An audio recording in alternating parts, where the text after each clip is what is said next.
Hydropower, or power derived from moving water, is one of the oldest and most established sources of renewable energy. It's been used for centuries and produces very cheap electricity. Hello, today we'll be talking about hydroelectric power.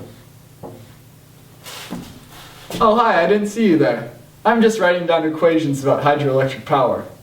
Now, before we get into the details of the equation for hydroelectric power, let me explain how hydroelectric power is produced. In hydroelectric power, water comes from an upper basin, as in a lake.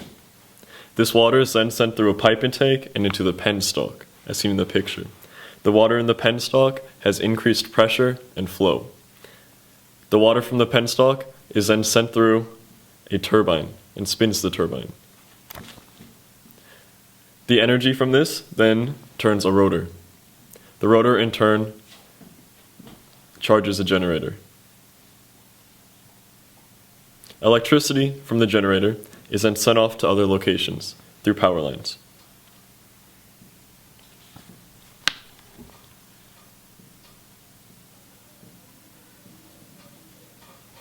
The water that went through the turbine is then sent into a lower basin, as in a river.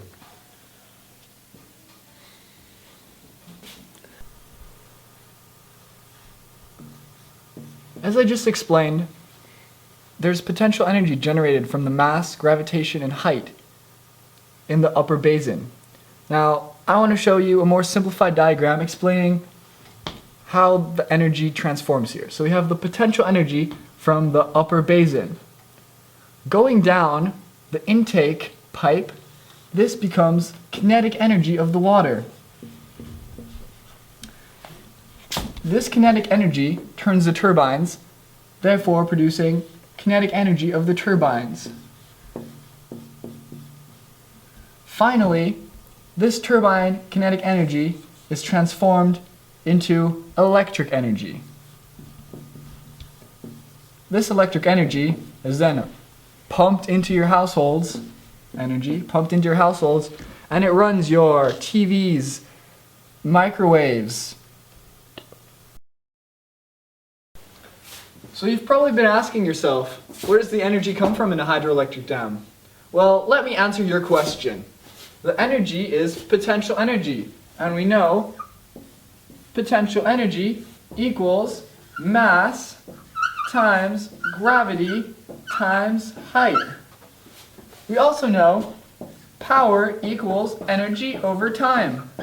Hence, if we put all of this over time, change in time, this is the power equation for hydroelectric dam. But Max! What, Gunner? This can be written in a different way. Show me! Okay, so as physicists, we know mass can also be written as the change in velocity, volume, times density.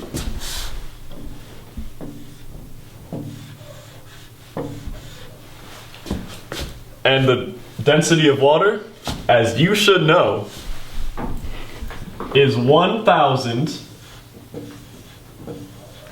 kilograms meters to the negative third. Power can also be written as density times the change in velocity times gravity times height over change in time. This allows for the calculations to be more flexible. If you don't like complicated equations like this, there's a simpler way of rewriting this. Let me do it for you. You can write power is equal to density, change of over change of time, times GH.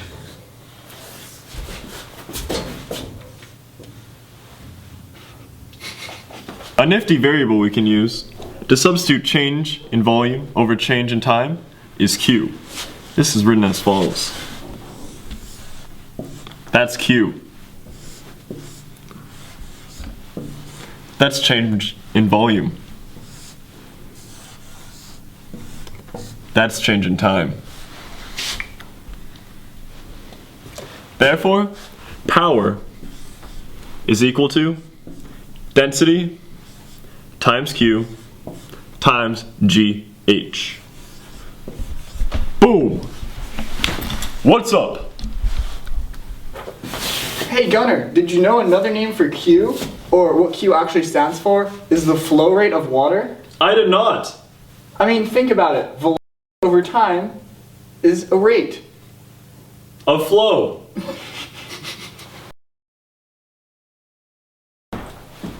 Now you might be wondering, why should I use hydroelectric power when I can just keep burning coal?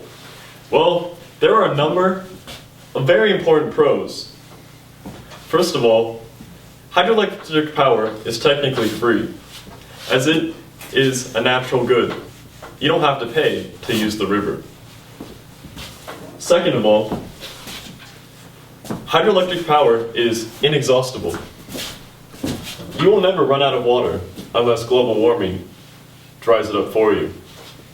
Also, hydroelectric power is clean and it does not pollute, except for when you are building the dam. This all makes for a very earth-friendly source of energy. The cons to using hydroelectric power are building dams. They're really big. First of all, they're really ugly, but that's not the main point. That's a matter of opinion. But they're very expensive to construct. Building a dam costs millions, if not billions, of euros or US dollars. Therefore, it is initially very expensive.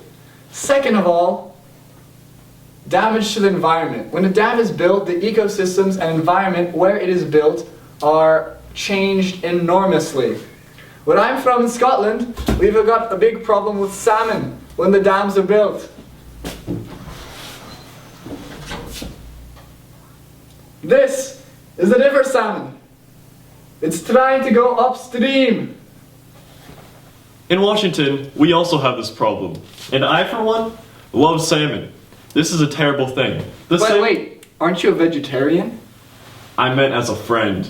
Oh. The salmon cannot reach their breeding grounds. This is bad because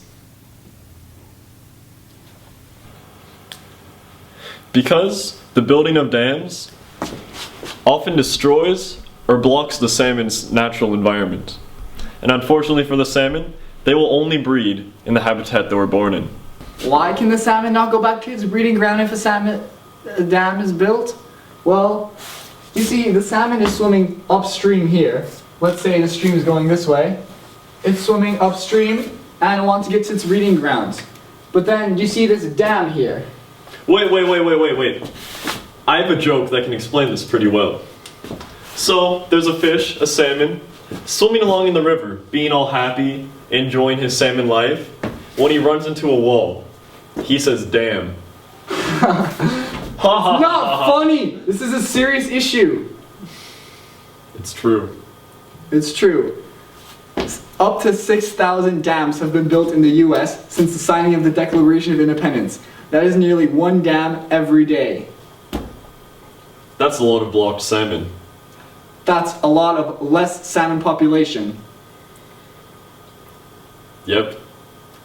This is not just bad for salmon, it's bad for us people too. Oftentimes when a dam is built, it can cause flooding in the surrounding areas. This can cause towns to either be destroyed or the need to be relocated. Also for fishermen, it's a matter of employment. If there's less salmon to catch, less money, less income. So it also destroys employment and has economic consequences. Furthermore, less sediment is deposited downstream, and so the erosion is increased downstream as there's less deposition. The regulation of water can also destroy downstream wetlands. Indeed. Well, we just highlighted the pros cons of hydroelectric power and explained to you how the power is generated and what formulas you can use to actually calculate power output of an electric dam, which is pretty cool. It's pretty cool. It's pretty rad. Well, if you have anything more to say, Gunnar? If you have any questions on the workings of hydroelectric dams, feel free to come find me and ask me. Or ask me in the hallways in class. I'll be very happy to explain it to you. I'll be happier. Well, that brings us to the end of our presentation, ladies and gentlemen. The end. Hydropower! Ah! Ah! Ah! Hydropower!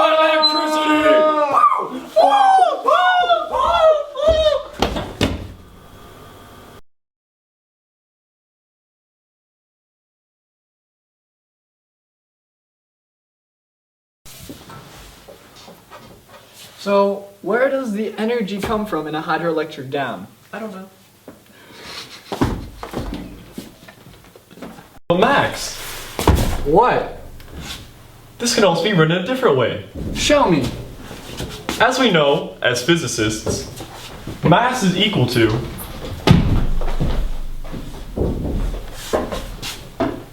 density times volume.